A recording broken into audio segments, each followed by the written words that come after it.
D'irriguer la vigne, c'est faire entrer la viticulture régionale dans une nouvelle ère. C'est lui donner les moyens de ses ambitions, notamment pour l'exportation. Pour un coût total de 330 millions d'euros, l'ensemble du programme sera finalisé d'ici 2020.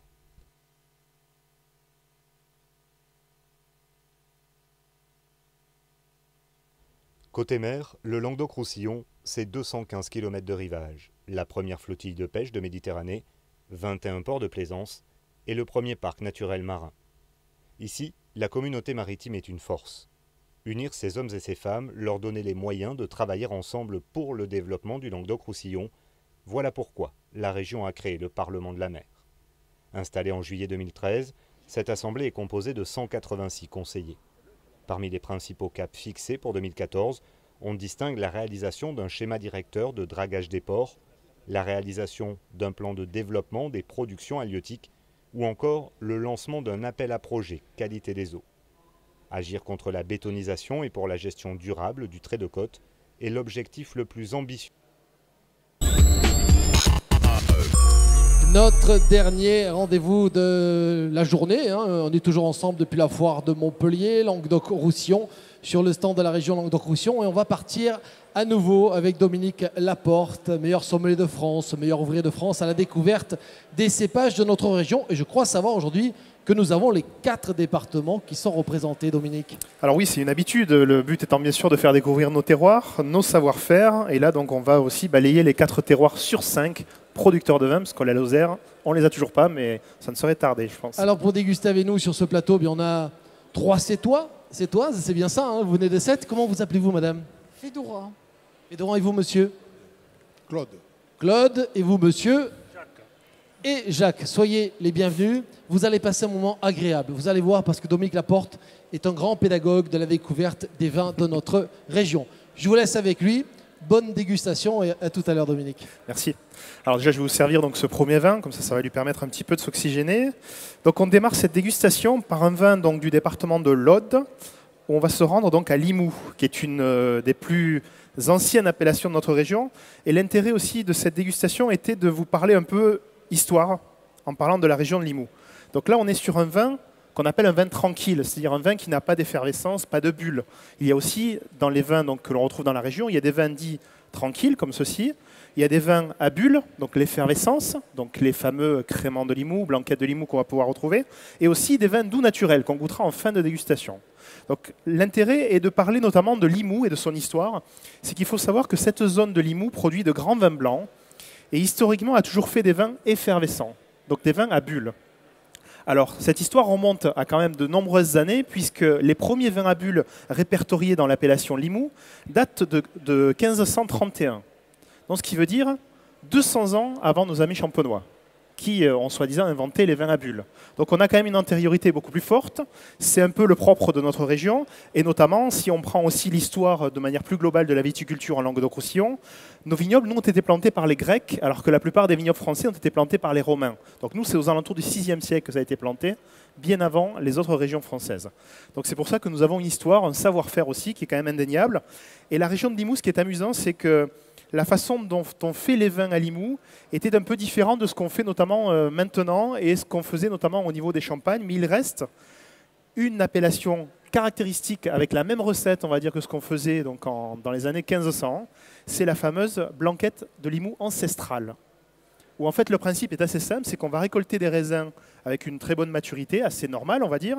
On va mettre ces raisins dans une cuve, ça va commencer à fermenter, donc ce qui veut dire que la teneur naturelle de sucre contenue dans le raisin va se transformer en alcool sous l'action des levures. Et quand à l'automne, en fin d'automne plutôt, lorsque les températures de la cave vont s'abaisser, naturellement, les levures vont avoir du mal à travailler et vont arrêter de produire du sucre qui va se transformer en alcool. Donc, elles vont arrêter ce travail de transformation. Et on en profitait à ce moment-là pour prendre le vin, le mettre en bouteille, le fermer à l'époque avec des chevilles de bois, mais un bois un peu spécial parce que c'est un chêne liège, donc un bois assez élastique. Et au printemps, ces bouteilles que l'on avait stockées en cave, elles allaient repartir naturellement en fermentation puisque les locaux allaient remonter en température naturellement sous l'action de la chaleur et des beaux jours au printemps. Donc du coup, la fermentation allait redémarrer en bouteille, mais comme elle allait se passer dans un milieu clos avec très peu d'oxygène, au bout d'un moment, les levures manquaient d'oxygène et elles ne pouvaient plus transformer ce sucre en alcool, et surtout la bulle, donc le dioxyde de carbone qu'il y avait au cours de la fermentation, ne pouvait s'échapper de la bouteille.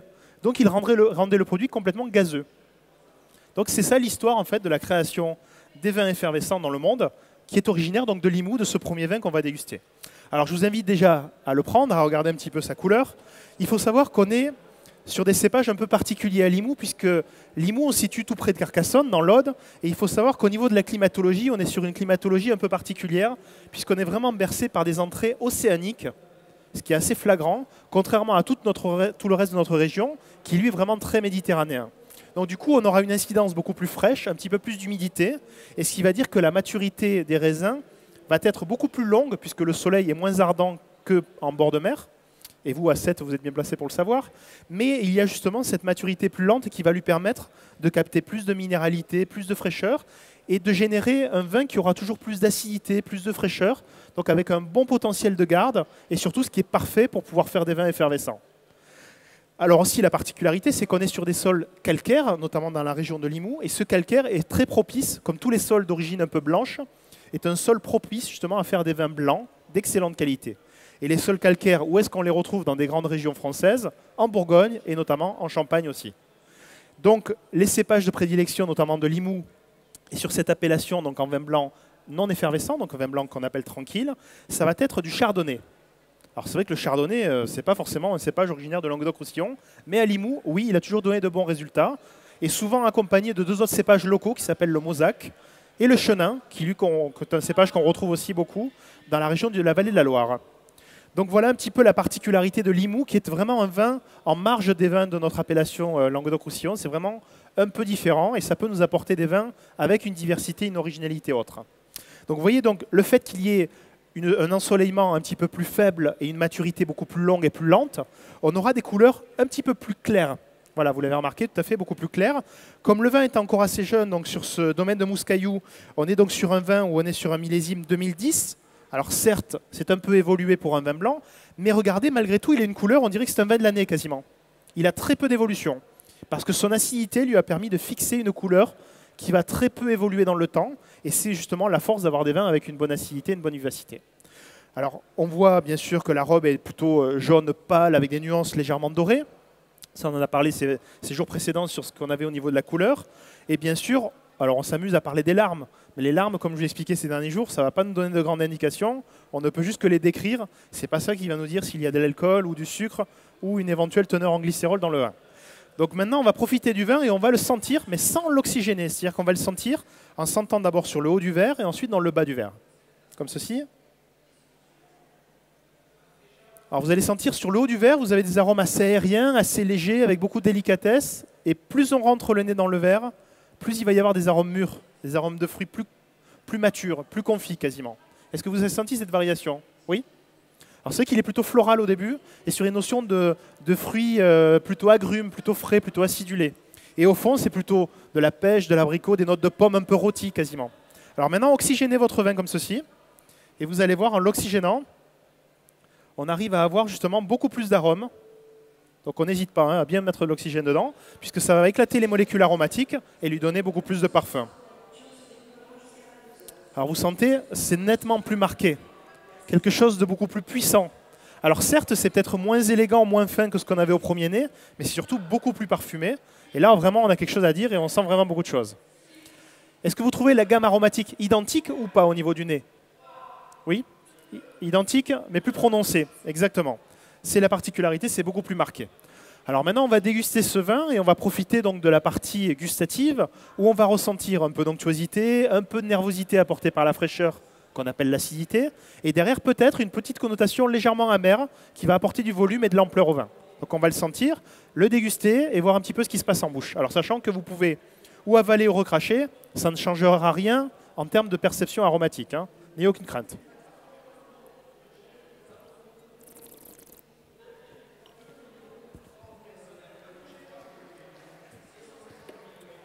Alors, comment vous trouvez ce vin? Très bon. Ah, c'est déjà une bonne chose. Il est? Oui, monsieur? Il est frais. C'est vrai qu'il a un caractère très tonique. Alors, au-delà de la température de service qui est relativement fraîche, oui, mais il faut savoir que dans les vins, on aura plus ou moins de fraîcheur en fonction de l'équilibre du vin. Et ce qui est important dans un vin, si vous voulez, c'est un petit peu comme quand vous fabriquez un tabouret. Un tabouret à 3 pieds, c'est toujours beaucoup plus stable qu'avec 2 pieds, vous allez me dire. Hein. Donc il vaut mieux avoir quelque chose de beaucoup plus équilibré, et notamment l'acidité, le moelleux et les amers vont donner un équilibre qui va donner la carte d'identité de ce vin. Là, en l'occurrence, la fraîcheur est marquée, et une petite connotation amère, je ne sais pas si vous la ressentez, en fin de bouche, qui revient un peu derrière. Ah, il a le goût de la blanquette, c'est vrai, parce qu'on est, exactement, on est sur des cépages très proches. Alors justement, on se trompe souvent. La différence entre une blanquette de Limoux et un crément de Limoux. Est-ce que vous la connaissez, cette différence? Alors peut-être au niveau des bulles, pas tout à fait. La différence, si vous voulez, vient que le crément de Limoux est fait à base de chardonnay à très forte proportion, alors que la blanquette, elle est faite avec une dominante de Mauzac et un petit peu de Chenin. Le chardonnay viendra en complément, mais vraiment secondaire. Donc vraiment la différence, quand c'est chardonnay, c'est du crément. Quand c'est du Mauzac, c'est de la blanquette. Alors celui-ci, on est sur du chardonnay. Donc il ressemble plus à du crément de Limoux. Voilà, au niveau du style que vous ressentez. Après, c'est vrai qu'on a la même fraîcheur, on a la même base d'ailleurs. Hein. On va dire que c'est quasiment la même chose. Et justement, comment est fait le crément de Limoux et comment est fait la blanquette de Limoux? Ils sont faits tout simplement, d'abord avec un vin blanc sur cette base-là, ou les autres cépages que sont donc le Mauzac et le Chenin. Et une fois que le vin est terminé, on va assembler différentes provenances au milieu de cette appellation Limoux, et éventuellement plusieurs millésimes aussi que l'on va assembler pour que chaque millésime apporte un peu comme une recette de cuisine, un peu d'acidité, un peu de rondeur, un peu de fruits. On va faire un assemblage, et dans cet assemblage, on va rajouter un tout petit peu donc, de sucre et de levure. On va brasser ça dans une cuve, on va le mettre en bouteille, et cette fermentation va se reproduire une deuxième fois dans la bouteille, dans un milieu clos fermé par un bouchon de liège. Et qu'est-ce qui va se passer? Le gaz ne pouvant pas s'échapper et ayant très peu d'oxygène à l'intérieur, on va créer de la bulle et ce sucre va légèrement augmenter la quantité d'alcool d'1 degré à peu près et ça va faire que vous allez avoir un produit effervescent, donc un produit gazeux au niveau du moment où vous allez l'ouvrir ce vin. Pourquoi? Parce que la bulle ne s'étant pas échappée, elle s'est fixée au liquide. Et sinon, voilà, c'est ce qu'on appelle des vins issus de la seconde fermentation en bouteille. Pardon? Alors, combien de temps? Alors, pour la blanquette, c'est au minimum 9 mois de fermentation en bouteille, c'est-à-dire 9 mois de seconde fermentation. Et pour les créments, c'est 15 mois. Et nos amis champenois, c'est 15 mois aussi. Sauf les cuvées millésimées où chez eux, ça va être 3 ans minimum de garde. Voilà un peu la différence qu'on va trouver en quelque sorte dans la recette. Alors, vous savez que cette fameuse méthode donc, s'appelle, quand vous les faites en Champagne, ça s'appelle la méthode champenoise. Et quand on l'a fait dans notre région ou chez nos voisins qui font aussi des créments, là, ça s'appellera donc la méthode traditionnelle, puisqu'on ne peut pas utiliser le champenois qui est forcément lié à nos amis champenois. Mais sinon, le process, le système de fabrication est exactement le même que les fameux champagnes. Avec bien sûr notre identité, notre soleil, notre savoir-faire, notre culture et nos terroirs. Alors là, au niveau du goût, donc on lui trouve ces caractéristiques-là, mais vous avez envie de le consommer avec quel type de plat? Ça vous évoque quel plat tout de suite quand on déguste ce vin? Coquillage, poisson, oui, la même chose. Peut-être une petite charcuterie. Alors plutôt des charcuteries un petit peu, moi je verrais par exemple comme l'andouille de vire ou des choses comme ça, voilà, bon, qui ne sont pas d'ici, mais qui justement ont un caractère un peu piquant. Il faut rester sur des charcuteries plutôt blanches. Un boudin blanc fonctionnera très bien, notamment. Voilà. Monsieur? Un gâteau. Alors pourquoi pas, si on n'aime pas trop le sucre, on peut servir ça avec un gâteau. Moi je verrais bien un côté brioché par exemple. Vous voyez une brioche, légèrement vanillée peut-être avec une crème pâtissière ou une chantilly aromatisée à la vanille. Voilà, diverses possibilités. Alors au niveau des accords, ne vous cassez pas la tête, souvent les accords les plus simples sont les meilleurs. Et par exemple, vous prenez la couleur d'un vin, ça va vous donner la couleur du plat. Ça paraît peut-être absurde comme réflexion, mais rarement vous avez de surprise. Prenez la couleur de votre recette, une fois terminée, vous allez voir qu'il y a une alliance. Prenez par exemple du poisson, c'est blanc. La sauce que l'on met souvent, c'est une sauce un peu crémée, un peu citronnée, c'est blanc. Si je fais de la volaille avec une sauce crémée, donc du poulet à la crème, c'est blanc, donc plutôt un vin blanc. Après, c'est vrai, comme il y a une chair un petit peu plus consistante, on va plutôt chercher des vins blancs plus riches. Si je prends un dessert à base de fruits blancs, par exemple de l'abricot, de la pêche, de la pomme, plutôt un vin blanc, peut-être un vin doux blanc aussi. Donc vous voyez, il y a déjà une facilité à retrouver la garniture qu'on va pouvoir servir et le vin qu'on va pouvoir servir avec le plat. Par exemple, si je vous dis une blanquette de veau, souvent on la lie avec un peu de crème. Donc ça fait une recette, certes à base de viande, mais un peu crémée, un peu blanche. Donc on peut servir ou un vin blanc puissant ou un vin rouge léger. Donc prenez toujours cette connotation couleur qui va vous aider dans le choix des vins. Alors ce vin était fort agréable. Maintenant, on va évoluer donc sur un deuxième vin et on va voyager donc au niveau du vin. On va vider nos verres et on va voyager donc en partant de notre région donc de l'Aude pour aller dans une région toute voisine puisqu'on va partir dans l'Hérault. Mais il faut savoir que l'Hérault produit notamment le fameux Minervois qui est à cheval sur l'Aude et sur l'Hérault. Donc là, on est dans la partie héroltaise donc de l'appellation Minervois. Alors bien sûr, on change de couleur, donc on change complètement de registre. Au niveau des couleurs déjà, vous voyez une couleur forcément plus sombre. Je ne sais pas si vous le saviez, mais notamment donc, Clos du Gravias ici, donc avec la cuvée Sur la Lune, est un vin bien sûr rouge. Mais est-ce qu'on peut faire du vin blanc avec des raisins rouges d'après vous? Ça doit être possible. Monsieur? Vous avez des doutes, vous n'êtes pas sûr quand même? Ah, madame a une très bonne réflexion. Quand on ouvre le raisin, la pulpe est toujours transparente alors que la peau est colorée. Et en fait, qu'est-ce qui va se passer? C'est si vous pressez votre raisin tout de suite, sans avoir de temps de coloration avec la peau, vous aurez un jus blanc. Donc ça peut faire du vin blanc tout à fait. Par contre, si vous laissez colorer, forcément, vous aurez une pigmentation qui va arriver avec le temps. Alors qu'est-ce qui va aider à avoir de la coloration dans un vin? Ça va être la température de la cuve, la quantité d'alcool et le temps de macération. Donc moi, j'aime bien souvent faire le rapport en disant, vous prenez par exemple un sachet de thé. Si vous faites votre thé avec de l'eau froide, est-ce que vous allez le colorer? Est-ce que vous allez libérer du goût? Non, il va être très clair, il n'aura quasiment pas de goût, si ce n'est un petit peu de connotation florale, donc très frais. C'est pour ça que souvent on fait une fermentation à basse température dans les vins, et qu'après, tout doucement, on fait monter la température pour obtenir un peu plus de fruits et un peu plus de coloration. Et il faut savoir que la température augmentant, l'alcool augmentant, on va aider à une meilleure dilution de la couleur qui va apporter une coloration plus forte dans le vin. Voilà une petite chose qui peut arriver dans le vin. Alors là, on voit, vous voyez, une robe assez intense. On a une couleur qui est plutôt grenat quand même, avec des nuances limite violacées quasiment. Hein. Pourpre, exactement. On est vraiment sur du grenat pourpre, une très belle intensité aromatique. On voit bien sûr une belle brillance. Et on peut remarquer sur le bord, vous voyez, de ce qu'on appelle le disque, un très léger changement de coloration, où on voit qu'on n'est plus sur la notion de couleur bleutée. On commence à évoluer vers une couleur changeant légèrement. On n'est pas encore sur du vieux, mais on commence à avoir de l'évolution. Alors on voit aussi que lorsque l'on fait tourner le vin comme ça dans le verre, on voit que les fameuses larmes qui vont ruisseler sur les bords du verre, sont légèrement colorées. Coloration qu'on n'a pas forcément dans les vins blancs. Pourquoi? Parce que les cépages ont apporté de la coloration. Et c'est vrai que la région, notamment du Minervois, c'est beaucoup de Syrah, souvent de Grenache, voire de Mourvèdre et un peu de Carignan. Donc des cépages qui ont une coloration assez marquée. Alors on va profiter maintenant des arômes sans l'oxygéner. Alors c'est très aromatique, hein, on a quelque chose de très parfumé. Est-ce que ça vous évoque plutôt des fruits, plutôt des fleurs, plutôt quel type d'arôme? Plutôt des fruits. Plutôt fruits noirs même, hein, un côté un peu massif, un côté compoté, fruits confits. Alors maintenant, on va l'oxygéner fortement et on va voir si les arômes changent ou si on perçoit toujours la même chose. Alors est-ce que vous percevez la même chose ou pas? C'est différent. Moi, je trouve des choses bien différentes. On a perdu cette notion de fruits qui était assez charmeur. On est plus sur la notion d'épices, de bois, de sous-bois quasiment. C'est plus puissant. On a la notion de tanin, de structure du vin qui ressort. Beaucoup plus puissant.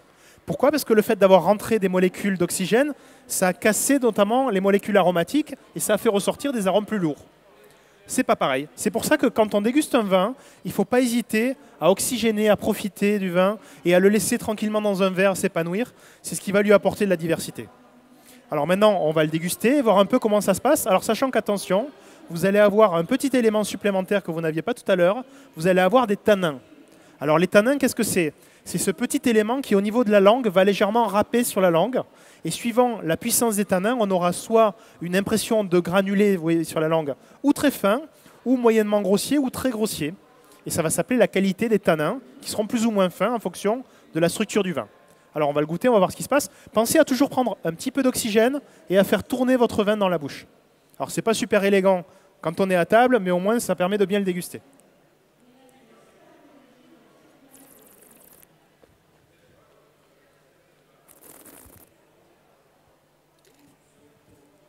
Alors vous avez vu au début, quelque chose d'assez rond. Rapidement, ça laisse place à beaucoup de fraîcheur, beaucoup d'acidité. Et après, derrière, arrivent les tanins, cette notion justement très râpeuse que l'on a un peu sur la langue. Vous la sentez bien?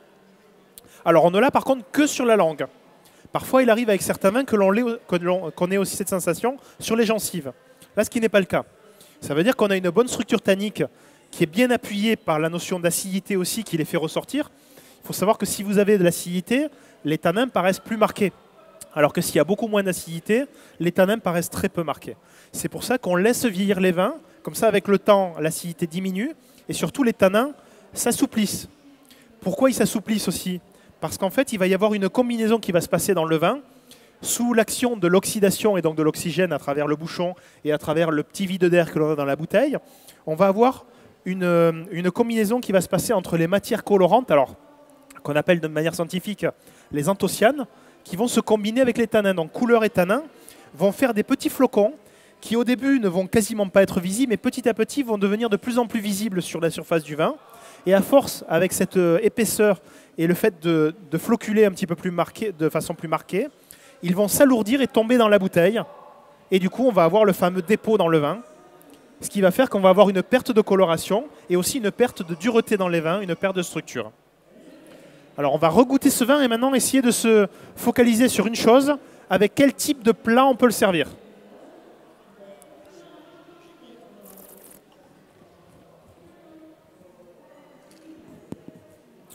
Alors, plutôt avec du gibier, vous disiez, c'est ça? Une viande rouge. Un gibier sauvage. Alors, c'est vrai que là, on est sur un vin qui est encore un peu jeune et on n'a pas forcément envie de le boire avec quelque chose de léger parce qu'il faut aller sur la structure correspondante à la structure du vin. Et en l'occurrence, un gibier, des fromages un peu forts, alors un peu puissants, tout à fait. Et ensuite, autre chose? Moi, je verrais bien des viandes rouges, des viandes marinées, des choses comme ça aussi qui fonctionneront très bien. Oui? Pardon, oui, une question. Oui. Alors, monsieur me parle justement du système de bouchage. C'est vrai que des fois, on trouve des bouchons en plastique notamment, ou des bouchons à vis. Alors ça, c'est vrai que c'est un système, si vous voulez, qui est assez moderne et qui permet surtout d'éviter les problèmes de goût de bouchon. Et ça permet surtout d'avoir une consommation plus rapide des vins. C'est justement fait pour des vins de consommation assez rapide. Pardon? Pour la qualité, ça ne change rien au niveau de la qualité du vin.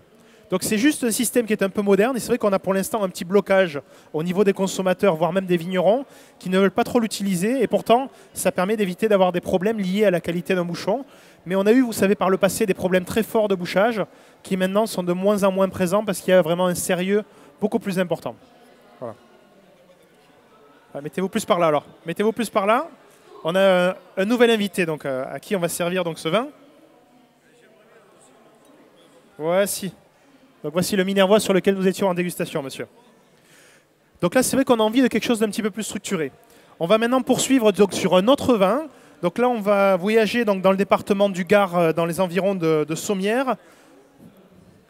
Alors, Mas des Cabres, que voici. Mas des Cabres, millésime 2012. Donc on est sur terre d'Asper. Donc on n'est pas très loin de Sommières en situation géographique.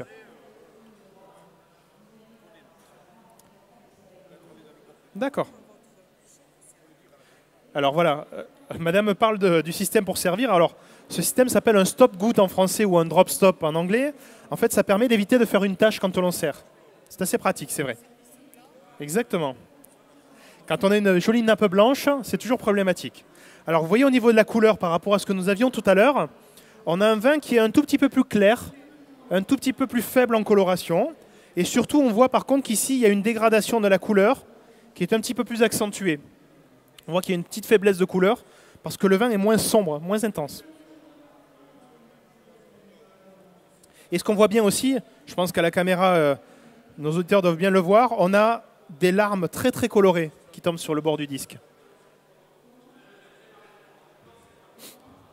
Donc on va sentir le vin sans l'oxygéner pour commencer. Alors vous êtes sur le vin précédent, monsieur. Voilà. Donc nous, on a évolué, on est déjà sur le suivant.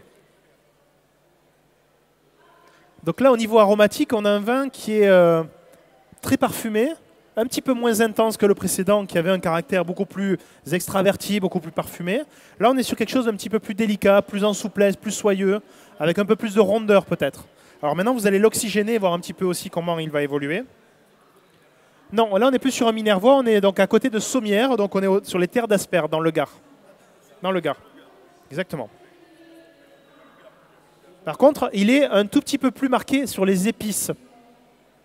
Il y a un côté plus poivré, on a un côté épices douces aussi, on est un peu sur les notions de laurier, sur les notions de thym aussi marquées. Forcément, on est en plein cœur des garrigues, donc on a ces notions aromatiques de garrigue qui sont très particulières. Alors, je vais vous servir, monsieur, le vin suivant. Voilà, comme ça, vous nous rattrapez.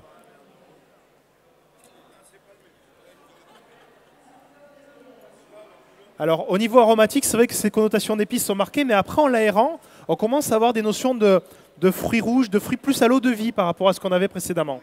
Alors que tout à l'heure, on était vraiment sur les fruits compotés, les fruits noirs. Là, c'est un petit peu plus charmeur, peut-être. Alors, on va le goûter, voir comment il se passe.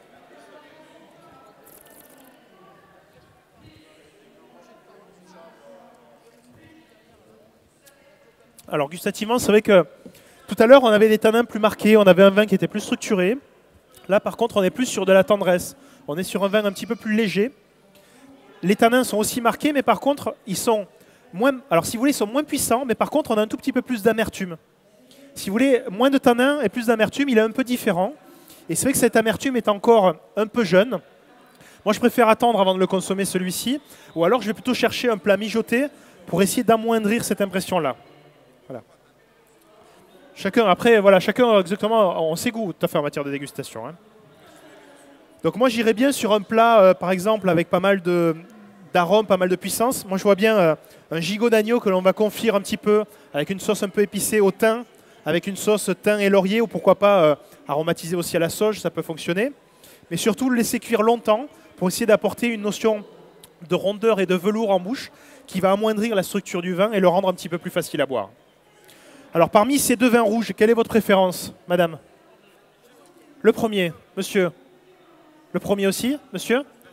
Le second. Vous voyez comme quoi tous les goûts. Et monsieur? Le premier. Exactement. Vous voyez, donc on a ici 4 personnes qui dégustent avec nous et on a une personne qui préfère un vin et 2 autres qui préfèrent l'autre. 3 autres, pardon. Oui, là, en matière de degré alcoolique, on est plutôt à 14 sur celui-là. Hein. Oui. Mais après, si vous voulez, ça ne se sent pas trop parce qu'il y a une question d'équilibre. Alors, il se passe souvent une chose, c'est que vous voyez, quand on vous dit il est à 12, il est à 13, il est à 14% d'alcool, les personnes, dès qu'on va dire au-dessus de 13, vont avoir peur. Mais il faut savoir que nous sommes dans une région où il y a beaucoup de soleil. Et faire des raisins maintenant avec des maturités faibles, ça veut dire qu'on aura beaucoup d'amertume. Par contre, si on a une maturité du raisin qui est totale, ben, par la force des choses, vous aurez plus de sucre dans le raisin. Qui dit plus de sucre, dit plus d'alcool derrière.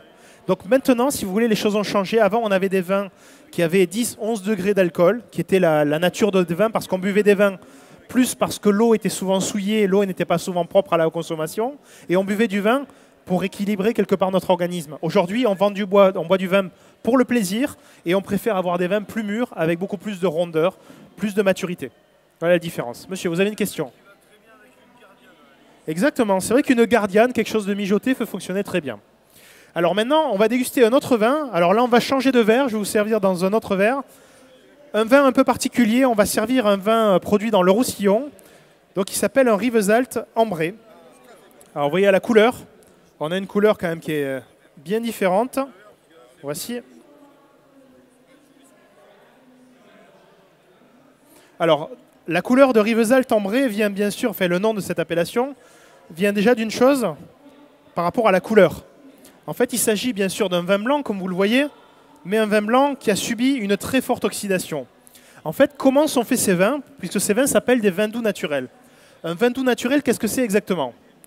C'est un vin qui a été récolté à une maturité quasi normale, que l'on a pris et que l'on a mis dans une cuve à fermenter. Donc il se passe en fait que les sucres naturels du raisin vont commencer à se transformer en alcool sous l'action donc des levures. Les levures, lorsqu'elles le digèrent, elles le transforment en alcool. Et là, en fait, en milieu de fermentation, lorsque à peu près la moitié des sucres étaient transformés en alcool, on va procéder à une manipulation qui s'appelle le mutage. Donc on va prendre de l'alcool neutre, donc sans odeur, sans couleur, qui fait à peu près 96% d'alcool, donc un alcool pharmaceutique quasiment, que l'on va ajouter avec une faible proportion, à peu près 5% du volume. Et qu'est-ce qui va se passer? Ça va stopper l'action des levures, tuer les levures et arrêter le phénomène donc, de transformation du sucre en alcool par la levure. Et le fait d'avoir ajouté cet alcool, on était à peu près à 6, 7, 8 degrés d'alcool naturel contenu dans le vin. Et on va augmenter le total jusqu'à à peu près 15-16 degrés d'alcool total dans le vin. Mais en fait, ce que l'on a rajouté a permis aussi de conserver du sucre naturel du raisin, ce qu'on appelle des sucres résiduels. Et vous avez donc un vin qui va faire à peu près 16 degrés d'alcool, mais qui va contenir à peu près une centaine de grammes de sucre résiduel. Donc ça veut dire que nous allons avoir un vin doux. Et pourquoi ça s'appelle des vins doux naturels? Puisque par le passé, il existait donc des vins doux naturels qui étaient notamment les fameux muscats, donc de Lunel, de Frontignan, de Mireval, ou éventuellement donc de Saint-Jean-de-Minervois ou de Rivesaltes. Et il existait ensuite des vins doux aromatisés, notamment les fameux vins de noix, vins d'orange.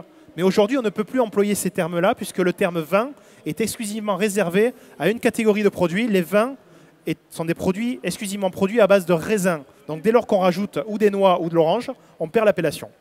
Après, il existe une autre famille de vins qui, eux, s'appellent les mistels, et notamment chez nous, la Carthagène, et dans d'autres régions, les fameux Pinots des Charentes, les Flocs de Gascogne notamment, qui sont issus de la même fabrication. Et là, auquel cas, ça voudra dire qu'on a rajouté l'alcool dès le début dans le mou de raisin, alors que le raisin n'avait pas encore du tout été transformé en alcool. Donc ça veut dire un raisin très sucré dans lequel on a ajouté de l'alcool.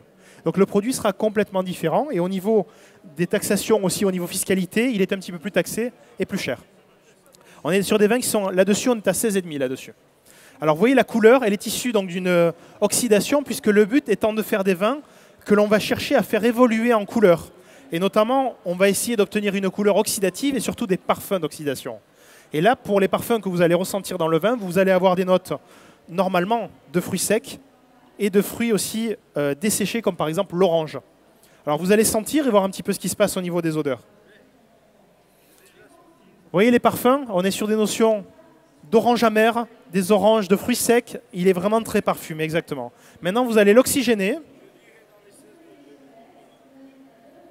Et vous voyez, plus on l'oxygène, plus on part sur des connotations vanillées, des notions de fruits secs. C'est vraiment très riche et très aromatique. Et bien sûr, la petite note aussi de support aromatique liée, si vous voulez, à l'alcool qui est marquée. Forcément, c'est pour ça qu'il faut faire attention à ne pas les servir trop élevés en température. Il faut les servir aux alentours de 14 à 16 degrés. Alors maintenant, on va les déguster, voir un peu comment ça se comporte.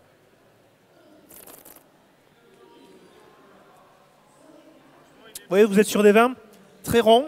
Et l'intérêt, si vous voulez, c'est que l'alcool présent est certes marqué, mais il est bien adouci, bien enrobé par une très belle acidité, et surtout par la rondeur et le sucre qui va minorer aussi l'impression d'alcool.